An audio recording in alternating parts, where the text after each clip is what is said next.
So my lathe finally arrived. It took 65 days by sea via Poland from China to Germany. And of course it arrived on the only week that I wasn't at home, so it was sitting a few days outside. They didn't even call me before delivery, so that was a surprise. All well that ends well. Here it is. It's 78 kilos with the packaging, so I had my neighbor help me get it down into the basement. I don't even want to think it was the 240 kilo lathe.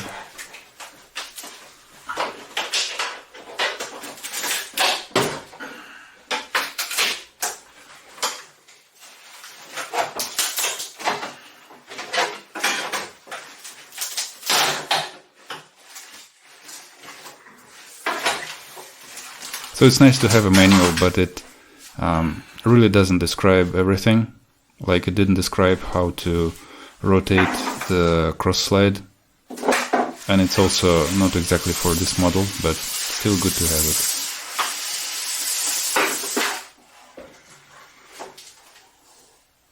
In the box there are extra gears and a bunch of other stuff.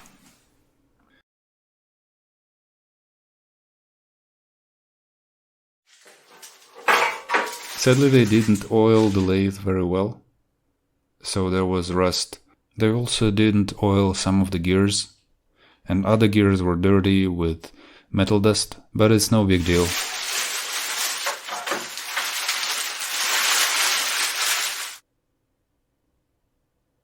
There was also quite significant surface rust on the chuck.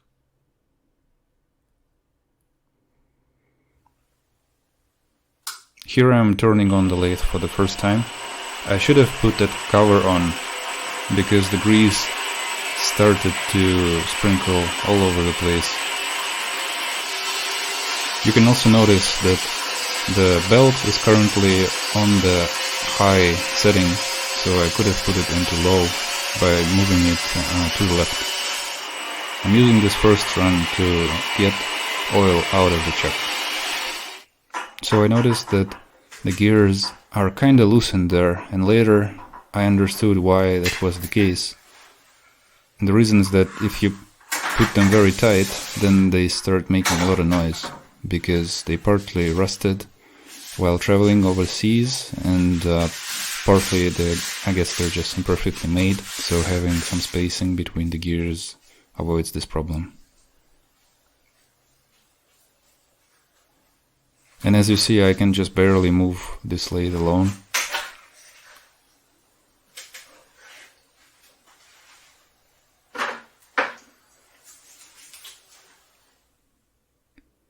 And this is the first cut. The cutter was kinda high, so I couldn't cut all the way.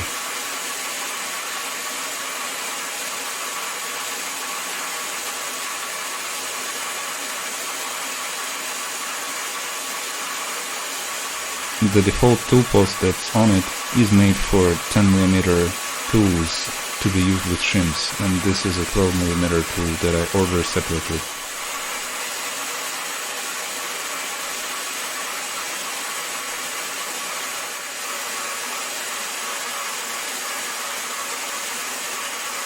This is a 10mm bar that I'm making into 8mm, so it's not a crazy powerful lathe, but gets the job done.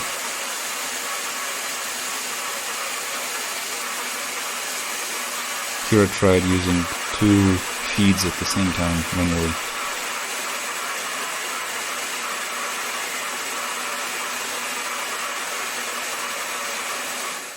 Now to disassembly and cleaning.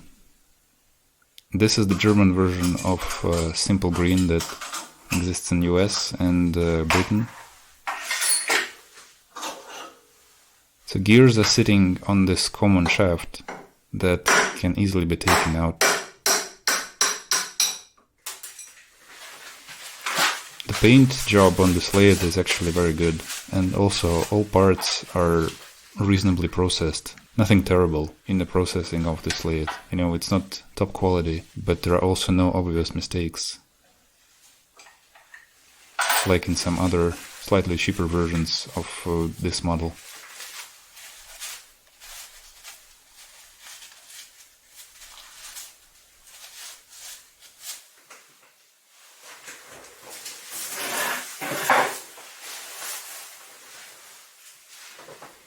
So I didn't manage to take off that thing.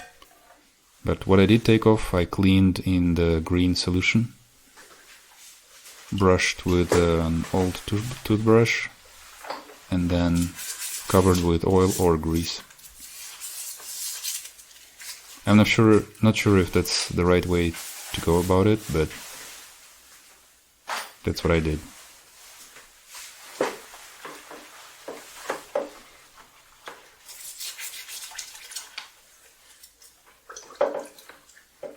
They also had extra gears in the box that came with the lathe, so that's nice. It goes all the way from 20 to 80.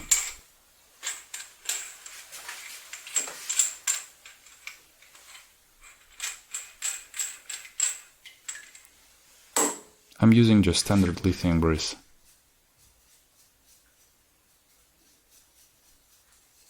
The only problem with it is that it's stinky, but I think other greases are stinky too. So like a few days after I used it on the lathe, it's still stinking in my room. So after I put all the gears back, and I also made sure to make the smallest ratio to move the carriage as slow as possible, I had to run it for a small amount of time and then tighten the nuts again, because just having it move around makes everything slightly loose. So it's always a good idea to, after changing gears, like if you need to cut a different thread, to, you know, run it for a short amount of time and then retighten all the nuts.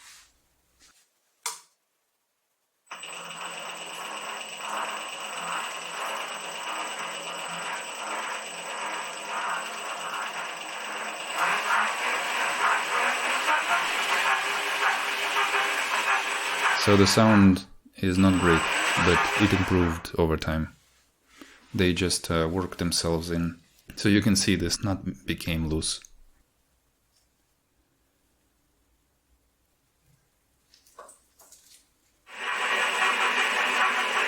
So the finish on the part wasn't great. It's my first time using a lathe, so I'm sure I'll figure it out later why that is.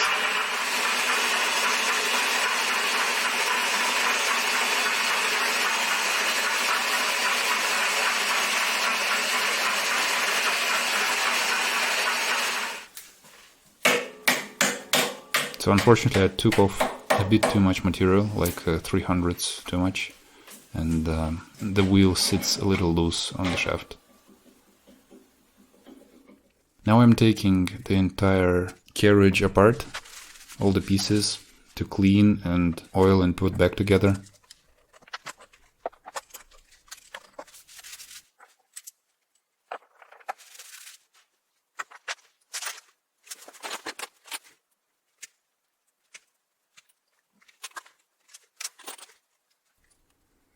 And here you see how to rotate the compound. 2 holes on the top give access to 2 nuts that, when loosened, allow to rotate the compound. So it's not possible to rotate the compound with the lathe fully assembled, which is a bummer.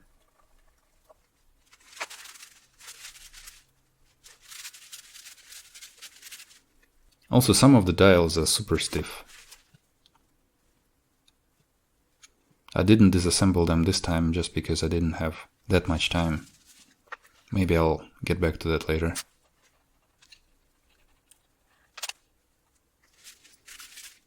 There's also a lot of backlash everywhere. It's not a super big deal, but it's just annoying.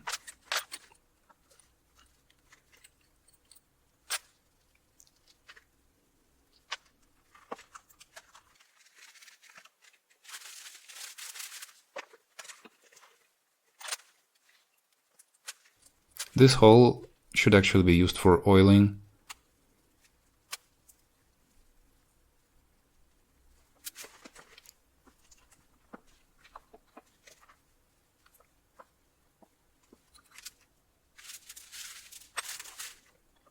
So you see there's a nut underneath that hole, and the hole goes through the nut. Adding some oil on the top into that hole will eventually make its way into the nut and prevent the premature wear out.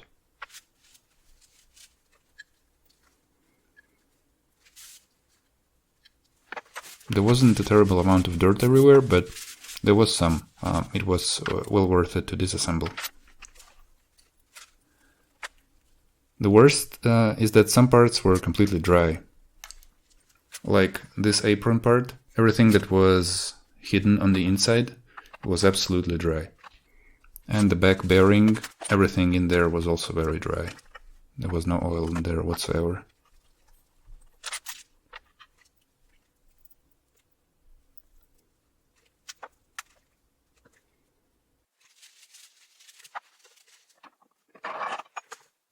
Yeah, so you can see that there's no grease, no nothing. Some parts there, the half nut, are partially rusted. Thankfully it's only on the outside of the half nut, so it doesn't really affect the function.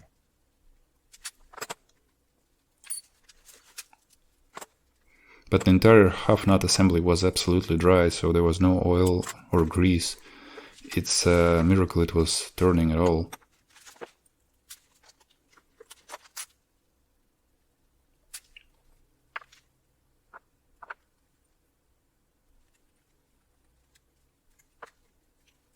So as you see on the half nut assembly, there are 2 big hex nuts for adjustment and 4 small hex nuts for adjustment, and then 1 big hex set screw that pushes on a spring that pushes on a small steel ball that keeps the half nut in either open or closed position. So 7 things to adjust. There's another screw on the bottom of the half nut for adjustment.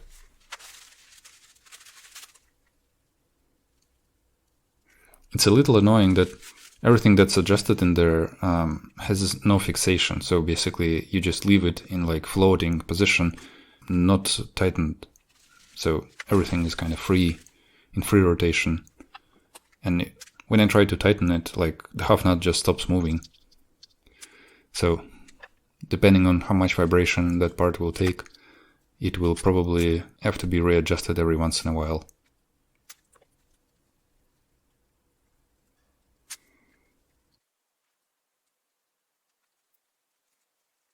So I unscrewed the back protection cover, and now I'm able to take off the cross slide.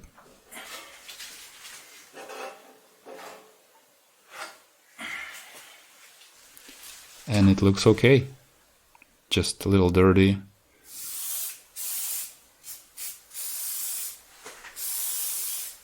Here I'm spraying it with a ballistol, which is basically like WD-40, but it's food safe.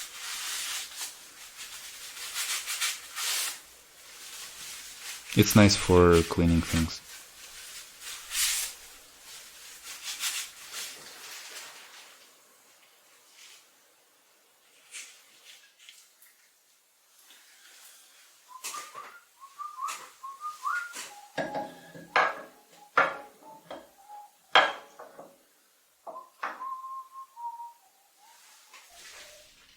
Trying to position the gib.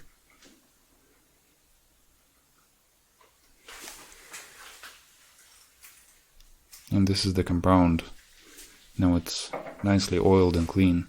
Turns very easily. But it has to be tightened very tight, because otherwise it moves.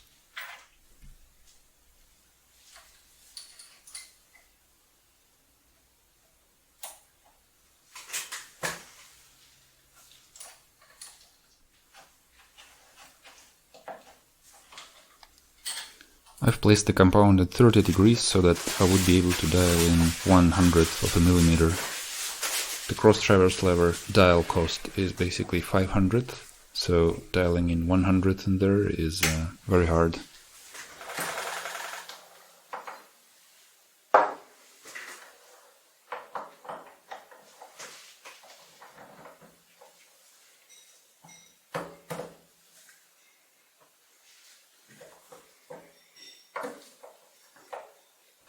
Here I'm trying to use the cutoff tool, but it's too low, so you see it broke off.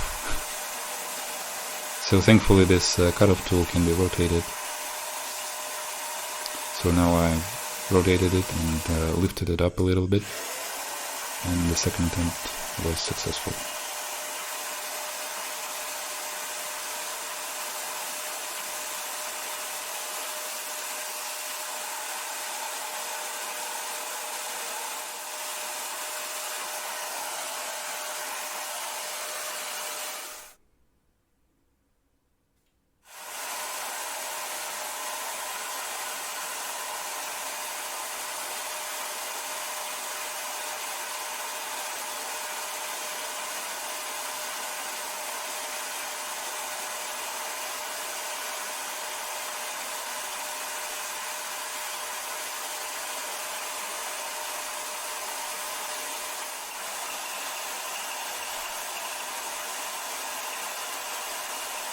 The tool post can also be rotated to any angle, which is convenient for making cuts like this. Just a little chamfer.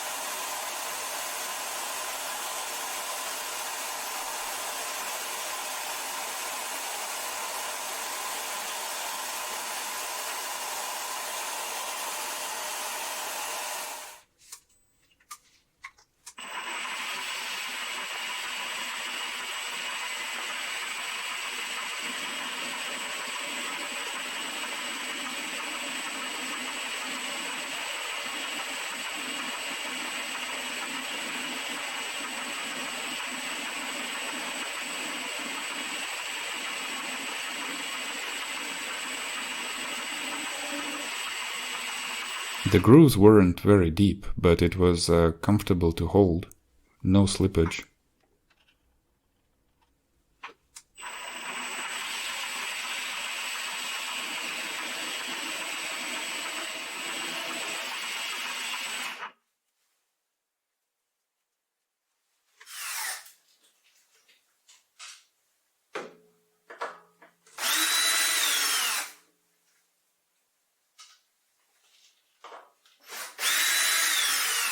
Taking off the back cover, and here you can see all of the electronics.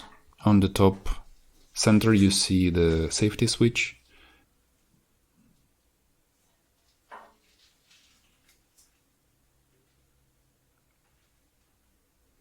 There is one adjustment potentiometer on the right. I don't know what it's for.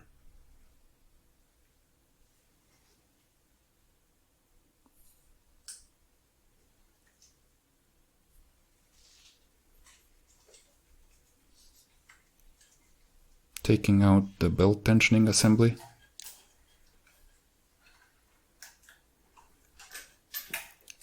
Because the top belt is so close to the gear, it gets dirty.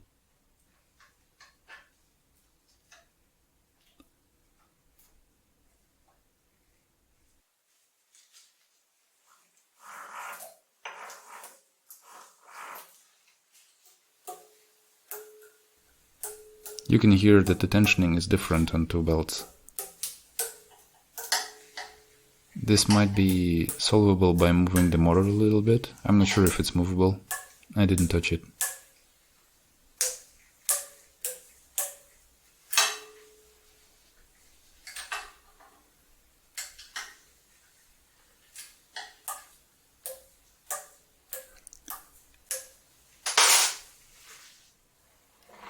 As you can see, the spindle itself is very precise.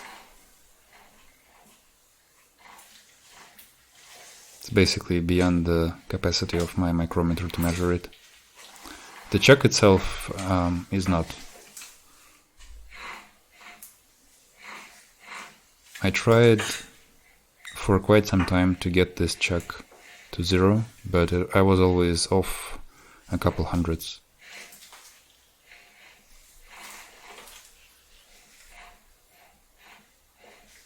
So I tried to loosen it and then hammer it a little bit.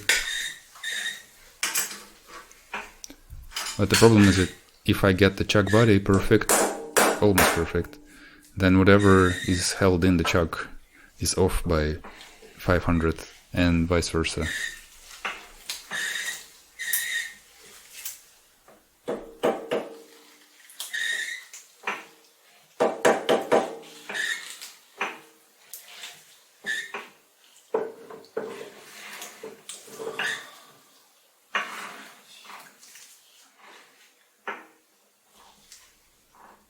Here you can see it's off by 500 after aligning the chuck. I loosened the chuck again and tried to center the bar as much as I could.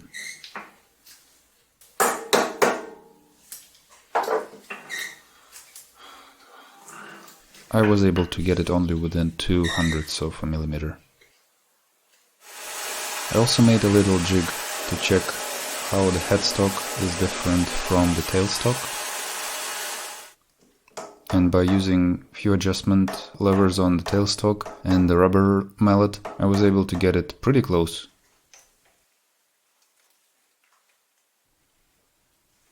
Overall, I'm pretty happy with this lathe. And as always, thanks for watching and see you next time.